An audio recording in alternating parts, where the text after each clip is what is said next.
Well, good morning, everybody, and welcome to ITHive's Saturday morning tech show. Like always, it's nice if you join us live here, and if you have any questions, feel free to post them, and I'll divert my subject matter and address those questions as best I can, and help anyone out that's in need. That's just what we do here. So, follow up from last week. I had one of my senior citizen customers. I had to divert them to a local business to get help, and I got to say it didn't go the way I had anticipated. Unfortunately, I assumed that people could follow instructions, right? So these guys were told to give me a call, and then I was going to discuss with them what needed to be done. They never did that, and they went ahead and did all kinds of things the customer didn't need. So I have a little bit more details now. A call that I feel should have been around $40 to $50, especially since the customer brought the computer to them. It turned out to be $120 plus another $50 for a product that the customer didn't even need. Customer did ask them to call me. They never called me. And what they said, oh, we didn't call you because we didn't need to. Well, you know what? That's all nice when you make lots of money off of that customer's back. So I'm not willing at this point to name the company that's responsible here. I still want to give them the benefit of the doubt. I did talk to them. I can't say that I was overly impressed with what they had to say. But we'll continue with the Christmas holidays and stuff. My customer is away, and I need to get with her and discuss this and see what happens. One thing I will say, though, I got to say, at some point, somewhere, somebody has to do right by the customer. And I feel bad that this happened this way. And ideally, the company who services seniors, being the company that they are, would do right and fix the problem. But failing that, I think I'll step up to the plate and give my customer a couple of months credit on her account, and then we'll just move forward from there. But it's we talked about this last week a little bit, and just a general thing in the IT industry to talk to people is that the problem you guys have as consumers is that you may or may not understand all the technical nuances of what goes on, right? And you may or may not understand the time it takes to get things done, right? And because of this lack of understanding, sometimes tech companies or tech support professionals will just do all kinds of work for you, assuming that needs to be done, right? And it's all fun intended, and well, not fun, but it's all well-intended efforts, I'm sure, right? But I think where the major failure here is when you get help with your computer is the lack of education, right? I personally have no problem paying good money for service or for a product, right? But then my expectations are always up there as well, right? If you pay $10 for something, and it should be $50, your expectations shouldn't be very high. But if you pay $50 for something and it should be $20, right? Well, you can have higher expectations on the service and how you're treated as a customer. And that's why what we do at ITHive.org here is that we help our customers and service them with an ongoing relationship, so we understand the customer from a personal perspective, but also their technology and how it's behaved in the past and stuff, and that helps a lot. But we purposely spend time to educate our customers on what we're doing, why we're doing it, right? And if they're okay with that, so we work with them and we have that relationship, so we can do that, right? And that's what it's all about, right? We're not just dealing with a customer that comes in once, and then they go away, right? And I think this is where you get the problem, right? Without that relationship with your tech, you're at risk, right? Because you're going to go in and get some help from somebody, and to them, you're just a number. You're just, somebody with a problem. Oh yeah, somebody did something stupid with their computer. We'll fix it all up, and and hand them a nice bill, and we'll make money, right? And then they go away. They don't really care if you're going to come back again, right?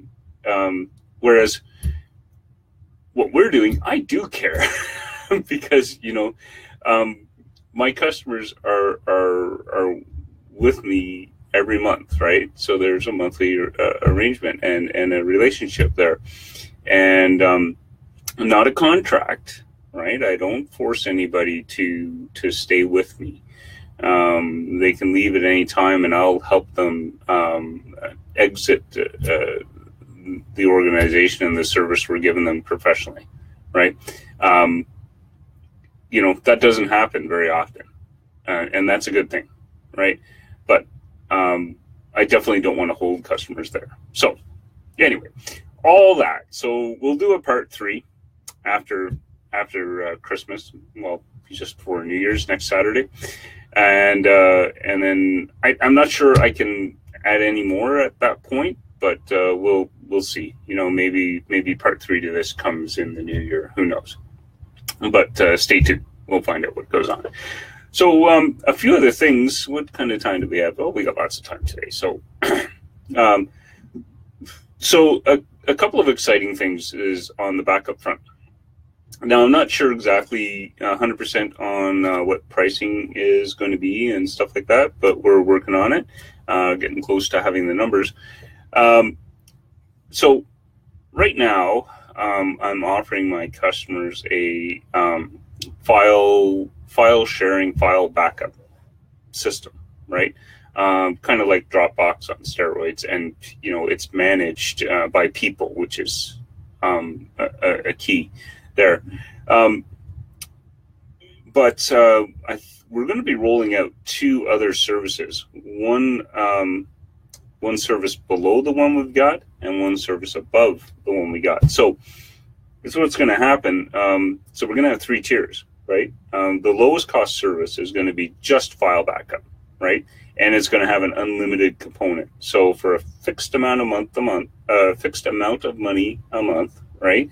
You can back up however much information you want from one machine, and so that's going to be the entry level.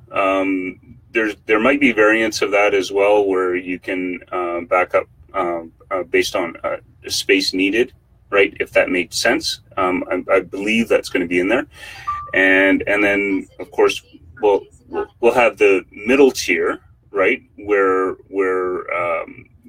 this is going on, and then we're going to, at the very, very high end of it, with customers that need what is called in the industry business disaster recovery, or BDR. I'm going to work with a company called Datto, and I've worked with them before in the past, and I'm hoping that we have a little more success now. But as with any product that I offer my customers, I'm going to have to do some in-house testing and proving that it works. And once I see that, then I'll offer it out to the customers. But it's pretty exciting, the product that Datto has. So they got many different things, but it comes. So basically, you get a little piece of hardware. You put it at home or at work on your network, and you tell it, okay, protect this machine. And what it does is it images that machine. So it has a complete copy of what's on that machine, and it stores it locally on its little device. And then on top of that, it stores it up in the cloud as well. So here's the neat thing that happens, and this is a test I do with my customers all the time. I look at their computer and say, okay, it's gone. What's that cost you? what have you lost? What kind of pain are you suffering now? Because that's what that solution would protect, right? Because here's what happens. So let's say I lost my laptop here that I'm using right now, right? Or somebody stole it or whatever, right? So I'm not too concerned about anybody getting at anything because, password protect and all that stuff. However, I do need to still operate with everything that I've got going and all my programs and all that stuff. So in the absence of this machine, right, I can spin this machine up in the cloud exactly the way it was from the last backup. And you can set these backups to happen every hour or so. So it's no downtime, essentially, right? And then let's say, I talk to my insurance company and I get my machine replaced, right? Then I can take that cloud copy and image it back onto my new laptop and I'm up and running. So lots and lots of really good benefit there. It's not necessarily going to be a cheap solution, right? But for the right need, right, it would make sense. So anyway, 3 tiers backup, full-fledged support. I'm happy to have this in here. So it's going to come out in the new year. Not sure what timelines, maybe mid-January, end of January or so, maybe even sooner than that. It all depends on the testing, how the testing goes with Datto, and we'll see, right?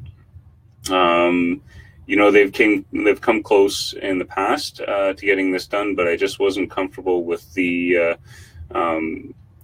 full solidness of the product and the way I want to deliver that to the customer. So I never went forward. So this time, maybe third time's a charm, right? We'll see. I'll put the money and resources up to test it out for you guys. And when I feel it's a good product, good solid product that doesn't need a lot of babysitting and hand holding and just works, and that's what I look for. Then we'll start rolling it out and offering it as a service.